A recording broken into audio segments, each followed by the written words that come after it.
What's going on, everybody, and welcome back to another episode of Accidentally Becoming a War Criminal. As always, I am your host, Zach Cronin, and today we're going to talk about getting lucky. Before we get into the video, there's something that you need to know about me. I do enjoy cooking. I enjoy Mia! crafting a nice meal every now and then. And because I like to cook, I tend to draw parallels between winning basketball games and preparing a meal. When you're in the kitchen, there's a recipe to follow, but you're able to shape the flavor by adjusting certain measurements and components so long as you don't stray too far away from the original recipe. With a basketball team, there are three main ingredients: you have the players, you have the coaches, and you have luck. The first two are pretty self explanatory. Coaches and players directly impact winning, but luck isn't so quantifiable. One night, maybe it's a couple lucky bounces going your way. Maybe on the next night, it's the referee making or not making a crucial call down the stretch. On the third night, perhaps it's asking Tyshawn Taylor to walk into you so that way you spill your drink all over the court and are given an extra What timeout. the Most luck, however, is related to health. We see this frequently in the postseason when one team goes up against another who's missing one of their key contributors. We actually saw this in the most recent playoffs with the Boston Celtics. In their first series against Miami, they didn't see Jimmy Butler at all. In their next series against the Cleveland Cavaliers, Donovan Mitchell missed 2 of the 5 games. And in the series against the Pacers, Tyrese Halliburton missed 2 of the 4. If you're the Celtics, who also dealt with injuries, it's to your benefit. But if you're Miami or Cleveland or Indy, it stinks. Injuries are unfortunately part of the game.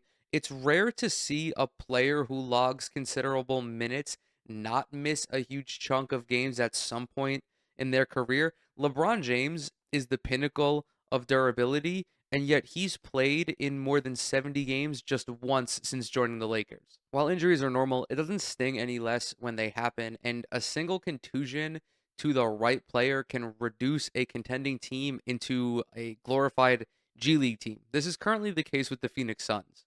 The Suns got up to a start so hot it was like they were experiencing climate change. Adding Tyus Jones, Mason Plumlee, and Ryan Dunn was a terrific job by the front office. It really filled out their depth that they so desperately needed, but it was Kevin Durant and Devin Booker who carried this team to the top of the Western Conference. Durant, in particular, was spectacular. He started his 16th season averaging 27.6 points on 55% shooting from the field and about 43% shooting from three. Unfortunately, the injury gods are not fond of Phoenix. I heard that one of them bought property in a surrounding suburb and was displeased when they learned that their front yard was made entirely of rocks. On November 9th, Durant was diagnosed with a calf strain and his reevaluation period was set for 2 weeks. Calf injuries are a different kind of pain in the ass, especially in Durant's case given his lower body injury history. There is good news though. Sharania reported that Durant is eyeing his return on Tuesday against the Lakers, and there's even more good news to Electric Boogaloo, if you will. Durant actually got more than 2 weeks rest because the Suns haven't played since November 20th. However, good news to Electric Boogaloo flopped at the box office because it was overshadowed by the basketball equivalent of Bad News Bears. These last 2 weeks of basketball for Phoenix were atrocious. With KD in the lineup, they were looking at Larry O'Brien. Without him, they're looking at Cooper Flag. In 7 games without KD, the Suns went just 1-6. Their scheduling compounded their woes as they drew matchups against Sacramento twice, Oklahoma City, Minnesota, Orlando, the Knicks. Beyond that, there was a clear drop off in production.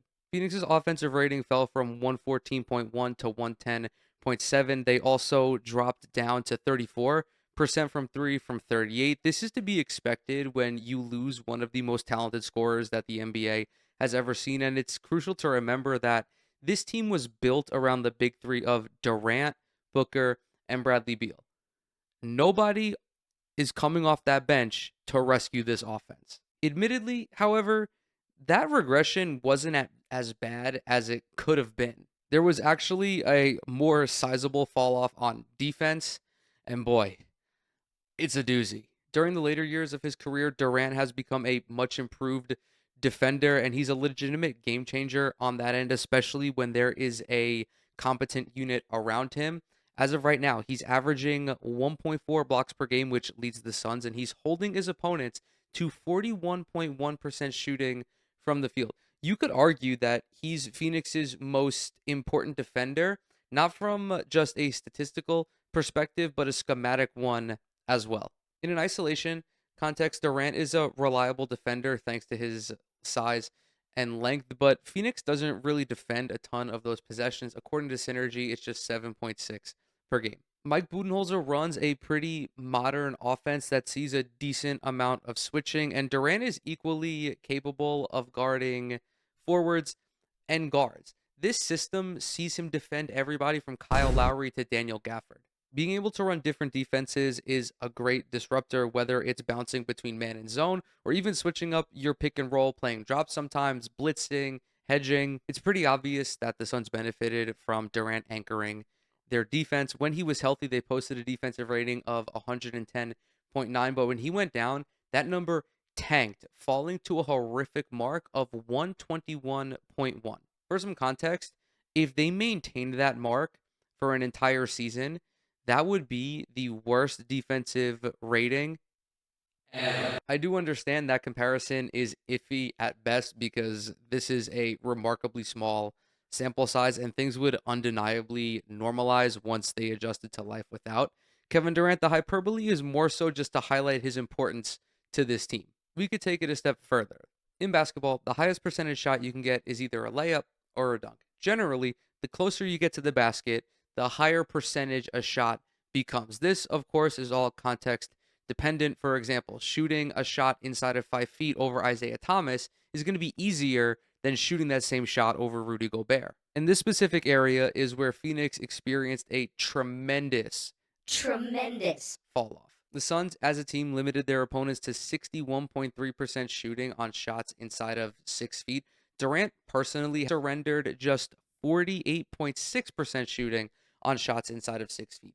That mark is 7 percentage points better than Brook Lopez, who's likely going to be a finalist for Defensive Player of the Year. In his absence, that clip ballooned to 71.2, the second worst mark in the league by just a tenth of a percentage point. Durant's absence played an integral role in Phoenix's skid, but at the beginning, there was some cautious optimism because Bradley Beal is a talented enough offensive player to help Devin Booker manage the offense in the meantime. At the worst, Phoenix would be dealing with some minor cuts and bruises, perhaps a missing tooth.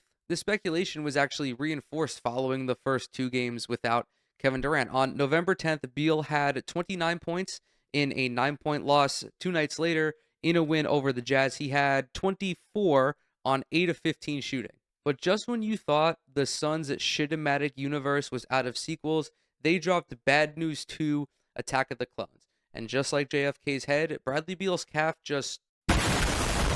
Beal also got diagnosed with a calf injury, and the result was him spending 5 games on the sideline in street clothes next to Kevin Durant. It was a first-class ticket on the Dookie train. Phoenix, New Orleans, and Washington are the only winless teams over their most recent 5-game stretches, and the Suns are at or near the bottom in so many categories that if I listed them all out individually, this video would be even more bloated than it already is. There is, however, a silver lining here. Dealing with downtrodden luck early on in the season is the best case scenario.